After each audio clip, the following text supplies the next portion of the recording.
বাংলাদেশে সংবিধান প্রেমী একটা দল আছে না, জানেন তো? সংবিধান না মেনে কিছুই করে না, আগামতাও করে না। আপনারা জানেন কোন সে দল? আমি নাম করতে চাই না, নাম বললে চাকরি থাকবে না। আমি নাম বলবো না। একজনকে জিজ্ঞেস করেছিলাম, ভাই আইন শৃঙ্খলা যারা নিয়োজিত, নাম বললে চাকরি থাকবে না। শালার মতো চুপ থাক। বুঝেছেন? কিন্তু সেই দল একে একে সংবিধানের সব নিয়ম কানুন ভাঙতেছে। আমাদের কপালে এমন একটা বিরোধী দল আমরা পাইছি, গৃহপালিত বিরোধী দল। তারা কি সব আলাপ করে সংসদে, কিন্তু আসল আলাপের ধারে কাজ দেওয়া যায় না। কারো গাড়ি লাগে, কারো ওয়াশিং মেশিন লাগে, মাইক্রোওয়েভ ওভেন লাগে, রাষ্ট্র নিয়ে, রাষ্ট্রের গন্তব্য নিয়ে, রাষ্ট্রের প্র্যাকটিস নিয়ে কোনো গভীর আলাপ নাই। আমরা শুনেছিলাম যে আমাদের এই ফ্ল্যাটগুলোতে একটি করে ওয়াশিং মেশিন এবং মাইক্রো ওভেনও দেওয়া হবে। এই পর্দা, মাইক্রো ওভেন এবং ওয়াশিং মেশিনগুলো আপনার মাধ্যমে পাওয়ার জোর দাবি জানাচ্ছি। তাইলে কেমনে সরকারি দল সংবিধান লঙ্ঘন করতেছে? আসেন এটা বুঝে দেখি। একটা সহজ প্রশ্ন দিয়ে শুরু করি। বাংলাদেশের পররাষ্ট্র মন্ত্রণালয়ের একটা অংশকে দেখতেছে, প্রতিরক্ষা মন্ত্রণালয়কে দেখতেছে, শিক্ষা মন্ত্রণালয়কে দেখতেছে, আইসিটি মন্ত্রণালয়কে দেখতেছে। আপনি কইবেন মন্ত্রীরা? না, কয়েকটা গুরুত্বপূর্ণ মন্ত্রণালয়ের কাজ দেখতেছে এমন কিছু মানুষ যারা মন্ত্রী না, যারা রাষ্ট্রপতির সামনে শপথ নেয় নাই, যারা সংসদের কাছে দায়বদ্ধ না, যারা চেয়ার পাইছে কিন্তু সংসদে তাদের সেই চেয়ারে বসার কথা কেউ বলে নাই। এদের নাম উপদেষ্টা আর বিশেষ সহকারী। আজকের এপিসোড এই অনির্বাচিত মানুষদের নিয়ে। আর এই বিএনপি সারা জীবন সংবিধান করে আসছে, সিক্কর পারিছে। সেই বিএনপি নিজেই কিভাবে সংবিধানকে পাশ কাটায়, সংবিধান লঙ্ঘন কইরা আজকে এই উপদেষ্টাদেরকে নিয়োগ দিছে, সেটা আমরা দেখবো। আজ দলিল দিয়ে দেখাবো। আজ আমি আপনাদের নাম ধরে ধরে বলবো কারা এই চেয়ারে বসে আছে, কিন্তু চেয়ারে বসার কোনো সাংবিধানিক অধিকার নাই। তাদের প্রত্যেকটা নিয়োগ সংবিধান বিরোধী। এদের প্রত্যেকের কার্যক্রম ভবিষ্যতে আদালতে বাতিল হবে এবং প্রত্যেকেই, আই রিপিট, প্রত্যেকে ক্ষমতার অপব্যবহার আর সংবিধান লঙ্ঘনের দায়ে অভিযুক্ত হবে এবং শাস্তি পাবে। বিষয়টা বুঝায় বলি। সংবিধান কি বলে? সংবিধান অনুসারে বাংলাদেশের মন্ত্রী হওয়ার নিয়ম কি? নির্বাহী ক্ষমতা কোথায় থেকে আসে? সংবিধানের 4th ভাগ 2য় অধ্যায়, এখানে পুরো সরকার কাঠামোটা লেখা আছে। আর মনে রাখবেন, নির্বাচিত সরকারের ক্ষেত্রে এখানে উপদেষ্টা বইলে কোনো সাংবিধানিক পদ নাই, একেবারে নাই। সংবিধানের 55 অনুচ্ছেদে কইছে 3টা কথা মাত্র। প্রধানমন্ত্রীকে প্রধান করে একটা মন্ত্রিসভা থাকবে, নির্বাহী ক্ষমতা প্রধানমন্ত্রী কর্তৃত্বে চলবে। সবচেয়ে গুরুত্বপূর্ণ, মন্ত্রিসভা যৌথভাবে সংসদের কাছে দায়বদ্ধ থাকবে। শেষ লাইনটা মাথায় রাখেন, সংসদের কাছে দায়বদ্ধ। এটাই গণতন্ত্রের প্রাণ। মন্ত্রী যা করবে তার জবাব তাকে সংসদে দিতে হবে, জনগণের প্রতিনিধিদের কাছে দিতে হবে। এবার আসি সবচেয়ে জরুরি অনুচ্ছেদে, অনুচ্ছেদ 56(2). সংবিধান কইতেছে মন্ত্রিসভার কমপক্ষে 9 মানে 90% হইতে হবে নির্বাচিত সংসদ সদস্যদের মধ্যে থেকে, আর সর্বোচ্চ 1 মানে 10% নেওয়া যাবে বাইরে থেকে, যারা সংসদ সদস্য হওয়ার যোগ্য। এই 10%কেই আমরা বলি টেকনোক্র্যাট কোটা। খেয়াল করে একটা মজার ব্যাপার, টেকনোক্র্যাট শব্দটা সংবিধান কিন্তু নাই, একবারও নাই। এই 56(2) এই বিধানটাই হলো টেকনোক্র্যাটের একমাত্র সাংবিধানিক রূপ। তো মানে কি দাঁড়াইলো? সংবিধান নির্বাচিত না এমন কাউকে মন্ত্রিসভায় বসানোর একটাই রাস্তা রাখছে, মাত্র একটা। তাকে 10% কোটার মন্ত্রী বা প্রতিমন্ত্রী বানাইতে হবে, তাকে রাষ্ট্রপতির সামনে শপথ নিতে হবে, আর তাকে সংসদের কাছে দায়বদ্ধ থাকতে হবে। এর বাইরে কোনো পথ নাই।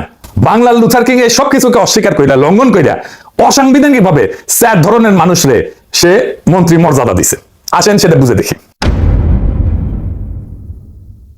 বাংলার লুথার কিং এর সরকারের মন্ত্রী আর প্রতিমন্ত্রী মর্যাদায় বসে থাকা অনির্বাচিত মানুষগুলা কারা? 4 রকম। এই 4টা শ্রেণী আলাদা করে বোঝা জরুরি, কারণ সব এক না। প্রথম শ্রেণী হইতেছে টেকনোক্র্যাট।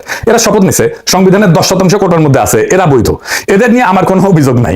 এর মধ্যে আমার প্রিয় রজার খলিলও আছে। দ্বিতীয় শ্রেণী, এরা মন্ত্রী আর প্রতিমন্ত্রী মর্যাদা পাইছে, মন্ত্রণালয় পাইছে, কিন্তু শপথ নেয়নি। তৃতীয় শ্রেণী বিশেষ সহকারী, এরাও প্রতিমন্ত্রী মর্যাদা পাইছে কিন্তু শপথ নেয়নি। 4 নম্বর শ্রেণী, প্রফেসর ইউনূস তার অন্তর্বর্তীকালীন সরকারের সময় প্রতিমন্ত্রী মর্যাদা দিয়ে গেছিলেন, সেটারে তারেক রহমান নির্বাচিত সরকারের সময় চালু রাখছে, যেমন বিডার আশিক চৌধুরী। এই 4টা শ্রেণী মাথায় রাখেন। আমি এবার একটা একটা করে নাম ধরে যাব। টেকনোক্র্যাট করে 3 জন আছে, 2 জন পূর্ণমন্ত্রী, 1 জন প্রতিমন্ত্রী। একজন হচ্ছে রজার খলিল, পররাষ্ট্রমন্ত্রী, ইনি আগে উনি সরকারের জাতীয় নিরাপত্তা উপদেষ্টা ছিলেন, আপনারা জানেন। 2 নম্বর মোহাম্মদ আমিনুর রশিদ, পূর্ণমন্ত্রী। 3 নম্বর আমিনুল হক, প্রতিমন্ত্রী, সাবেক ফুটবলার। এই 3 জন রাষ্ট্রপতির কাছে শপথ নিচ্ছে। সংবিধানের 56(2) কোটার মধ্যে এই 3 জন পড়ে। 3 জন মানে 49 সদস্যের মন্ত্রিসভার 10% নিচে, সম্পূর্ণ বৈধ। এদের নিয়ে আমার কোনো প্রশ্ন নাই, কোনো অভিযোগ নাই, বরং বলবো এটাই সঠিক পথ। সংবিধান যে রাস্তা দেখাইছে, এরা সেই রাস্তায় আসছে। কিন্তু এখন আসছে আসল কাহিনী, যারা এই রাস্তায় আসেনি, সংবিধান ভাঙছে, তারা কারা? যারা শপথ নেয়নি অথচ মন্ত্রণালয় পাইছে, পুরা 10 জন উপদেষ্টা, মন্ত্রী আর প্রতিমন্ত্রী মর্যাদা। আসেন নাম ধরে শুনি। 5 জন পাইছে পূর্ণমন্ত্রী মর্যাদা, সান্দ আব্বাস রাজনৈতিক উপদেষ্টা, নজরুল ইসলাম খান রাজনৈতিক উপদেষ্টা, রুহুল কবির রিজভী রাজনৈতিক উপদেষ্টা, ইসমাইল জাবিউল্লাহ জনপ্রশাসন, রাশেদ আল মাহমুদ তিতুমির অর্থ পরিকল্পনা, আর 5 জন পাইছে প্রতিমন্ত্রী মর্যাদা। এগুলো পূর্ণমন্ত্রী মর্যাদা। হুমায়ুন কবির পররাষ্ট্র মন্ত্রণালয়, দুর্যোগ ব্যবস্থাপনা, ত্রাণ আর বেসামরিক বিমান পরিবহন, ব্রিগেডিয়ার জেনারেল অবসরপ্রাপ্ত শামসুল ইসলাম প্রতিরক্ষা মন্ত্রণালয়, কশা Zahed policy and strategy, Mahdi Amin শিক্ষা এবং প্রবাসী কল্যাণ, শ্রম এবং কর্মসংস্থান, রিয়ানা সিফ আসাদ ডাক টেলিযোগাযোগ আইসিটি বিজ্ঞান এবং প্রযুক্তি, পররাষ্ট্র প্রতিরক্ষা শিক্ষা আইসিটি অর্থ পরিকল্পনা, এগুলো কি পরামর্শদাতার মন্ত্রণালয়? এগুলো রাষ্ট্র মেরুদণ্ড, মূল নির্বাহী মন্ত্রণালয়। আর এই মন্ত্রণালয়ের কাজ দেখতেছে এমন মানুষ যারা মন্ত্রী না, যারা শপথ নেয়নি। এবার তৃতীয় শ্রেণী, এর সঙ্গে যোগ হয়েছে প্রতিমন্ত্রী মর্যাদার সহকারী বিজন কান্তি সরকার, প্রতিমন্ত্রী মর্যাদা, হিন্দু বৌদ্ধ খ্রিস্টান সংখ্যালঘু বিষয়ক বিশেষ সহকারী, আবার সেই বিএনপি চেয়ারম্যানের উপদেষ্টা। 2 নাম্বার তানভীর গনি, প্রতিমন্ত্রী মর্যাদা, বিনিয়োগ এবং পুঁজিবাজার বিষয়ক, ওসিরিজ গ্রুপ নামে একটা এশিয়ান বিনিয়োগ কোম্পানির চেয়ারম্যান সে। আশিক চৌধুরী প্রতিমন্ত্রী মর্যাদা, বিডার বেজার নির্বাহী চেয়ারম্যান। এই আশিক চৌধুরী প্রতিমন্ত্রী মর্যাদা প্রথম দিছিল প্রফেসর অন্তর্বর্তী সরকার 2025 সালের এপ্রিলে। বর্তমান সরকার তাকে ওই পদে বহাল রাখছে। সে একজন ব্যাংকার, আপনারা জানেন, একসময় সিঙ্গাপুরে HSBC তে কাজ করতো। মিলাই দেখেন, প্রতিমন্ত্রী মর্যাদার 3 জন বিশেষ সহকারী শপথহীন, আরো 2 জন বিশেষ সহকারী আছে যারা সচিব আর গ্রেড 2 মর্যাদায়, মন্ত্রী মর্যাদায় নেয়, তাই আমি হিসাবে ধরলাম না। এখন আসেন যোগ করি, ক্যালকুলেটর হাতে নেন। শপথ নেওয়া মন্ত্রিসভা 25 জন মন্ত্রী, 24 জন প্রতিমন্ত্রী, মোট 49 জন, তাই তো? এর সঙ্গে যোগ করেন 10 জন উপদেষ্টা, মন্ত্রী আর প্রতিমন্ত্রী মর্যাদা, 3 জন প্রতিমন্ত্রী মর্যাদার বিশেষ সহকারী, তাহলে মন্ত্রী প্রতিমন্ত্রী মর্যাদায় বসে থাকা মোট মানুষ 49 যোগ 10 যোগ 3 দাঁড়াইলো 62 জন। অনির্বাচিত কতজন? 3 জন টেকনোক্র্যাট, 10 জন উপদেষ্টা, 3 জন বিশেষ সহকারী, মোট 16 জন। 16 ভাগ 16 জন 62 জনের কত পার্সেন্ট? 26%। তারেক রহমানের সরকারের মন্ত্রী আর প্রতিমন্ত্রী চেয়ারে বসে থাকা প্রত্যেক 4 জনের একজন অনির্বাচিত সংসদ সদস্য না। আর সংবিধান কি বলছিল? সর্বোচ্চ 10%। 10%-এর জায়গায় 26%। এর মধ্যে 3 জন অন্তত শপথ নিছে, বাকি 13 জন, 10 উপদেষ্টা আর 3 বিশেষ সহকারী শপথই নেয়নি। অথচ মন্ত্রণালয় চালাইতেছে, রাষ্ট্রীয় সিদ্ধান্ত বসতেছে। এই নিয়ম ভাঙা নিয়ে সরকার ছাপাই দিতে পারে, সেটা কয়ে রাখি। আগে সে রাস্তাটা মাইরে রাখতে হবে। সেটা কি? রুলস অফ বিজনেসের ভেলকি দিতে পারে। আপনাকে সরকার বলবে এরা তো মন্ত্রী না, এরা উপদেষ্টা, তাই 10% কোটা এদের বোনা যাবে না। এই যুক্তিটা এটা ভেলকি, এই যুক্তিটাই ফালতু। কেন? কারণ এই উপদেষ্টা নিয়োগের ভিত্তিটা কি? রুলস অফ বিজনেসের 1996 এর rule 3 B. Rules of business জিনিসটা কি মনে আছে? অনুচ্ছেদ 55(6), যেখানে বলা আছে রাষ্ট্রপতি সরকারি কার্যক্রম বন্টনের জন্য বিধি প্রণয়ন করবে। সেই বিধির নামই রুলস অফ বিজনেস। মানে এই রুল অফ বিজনেস জন্ম নিচ্ছে সংবিধানের একটা অনুচ্ছেদ থেকে। এই রুল অফ বিজনেস সংবিধানের সন্তান, সংবিধানের অধীন, আইনের ভাষায় সাবঅর্ডিনেট ল বা অধস্থ নাই। আর এই একটা সহজ নিয়ম আছে, সন্তান কখনো বাবার চেয়ে বড় হইতে পারে না। অধস্থ নাই কখনো মূল সংবিধানের সীমা ভাঙতে পারে না। সংবিধান বলছে অনির্বাচিত লোককে মন্ত্রিসভায় বসাইতে হলে 10% কোটায় শপথ নিয়ে বসাইতে হবে। এখন আপনি রুলস অফ বিজনেস দিয়ে সেই সীমা পাশ কাটাইতেছেন, বলতেছেন এরা মন্ত্রী না উপদেষ্টা, অথচ এদের মন্ত্রী মর্যাদা দিতেছেন, মন্ত্রণালয় দিতেছেন। এটা আইনে একটা নাম আছে, বলে কালারেবল লেজিসলেশন। বাংলাদেশের রং মাখা নয়, যেটা সরাসরি করা নিষেধ, সেটা ঘুরায় ফিরায় করা। তো রুল 3 কি বলছে? নিজে বলছে প্রধানমন্ত্রী উপদেষ্টাকে বিষয় বরাদ্দ করতে পারবেন তার পরামর্শ এবং সহায়তা নেওয়ার জন্য। খেয়াল রাখেন, পরামর্শ এবং সহায়তা। পরামর্শ রুলের নিজের ভাষা। তাহলে পররাষ্ট্র মন্ত্রণালয় চালানো কি, পররাষ্ট্র মন্ত্রণালয় চালানো কি পরামর্শ, প্রতিরক্ষা মন্ত্রণালয় চালানো কি সহায়তা? এরপরেও আছে শপথের প্রশ্ন, কি সেটা?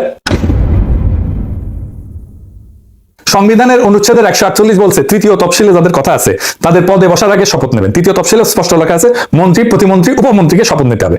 মন্ত্রীর শপথে কি বলতে হয়? রাষ্ট্রপতির সামনে দাঁড়ায় বলতে হয় আমি সংবিধানের রক্ষণ, সমর্থন এবং নিরাপত্তা বিধান করব।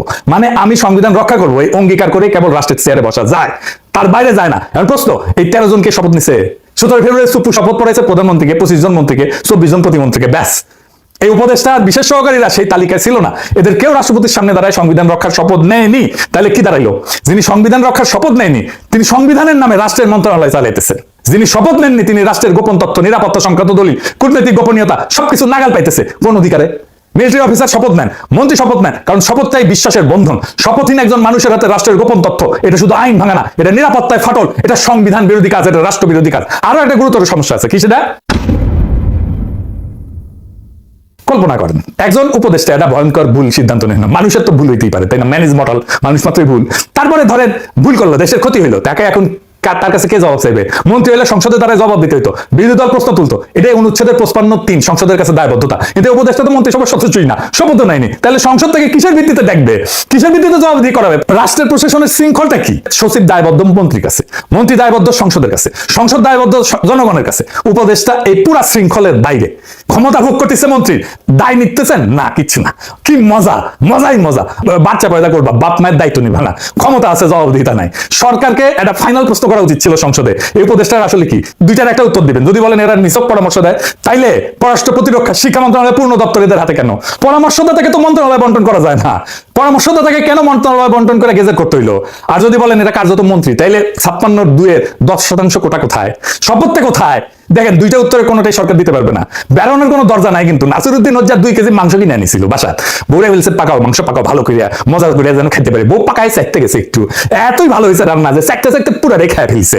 এখন হজ্জা খাইতে এসছে, বউ মাংস দেয় না। তো হজ্জা জিগায় 2 কেজি মাংস কিনেছিলাম, ওটা কই? বউ কয় বিড়ালে খাইছে। তো হজ্জা বিড়াল ধরিয়া এনে পাল্লাই তুলিছে, জামাতের পাল্লা আর কি, বুঝলি চাও? এই যে এটা দেখে বিড়ালের ওজন 2 কেজি। হজ্জা কইতেছে এইটা যদি বিড়াল হয় তাহলে মাংসটা কই? আর এটা যদি মাংস হয় তাহলে বিড়ালটা কই? এইটা যদি টেকনোক্র্যাট কথা হয় তাহলে 10%-এর বেশি কেন? আর যদি নিছক উপদেষ্টা হয় যে পরামর্শ দিবে, তাহলে মন্ত্রণালয়ের দায়িত্ব কেন তাদের উপরে? এবার আসল মজা, বিএনপির ভণ্ডামিটা ধরাই দিই। এই দলটা বিএনপি সারা জীবন কি করে আসছে, সংসদে কি করে চিল্লায় সংবিধান সর্বোচ্চ আইন, সংবিধানের বাইরে যাওয়া যাবে না, গণভোট মানে না, সংবিধানের দোহাই দিয়া। হাসিনা সেই 72 সংবিধানের উপরে কেমন প্রেম দেখেন, মুখেই কথা, কামে কি করে? কামে 10 জন উপদেষ্টা মন্ত্রী মর্যাদায়, মন্ত্রণালয় সহ, তার সঙ্গে 3 জন প্রতিমন্ত্রী মর্যাদায় বিশেষ সহকারী, সবাই শপথহীন, সবাই দায়বদ্ধতার বাইরে, সবাই সংবিধানের বাইরে। তাহলে বিএনপি সংবিধান প্রেম কি আসলেই প্রেম? তা তো না। কেউ কইবেন যে দাদা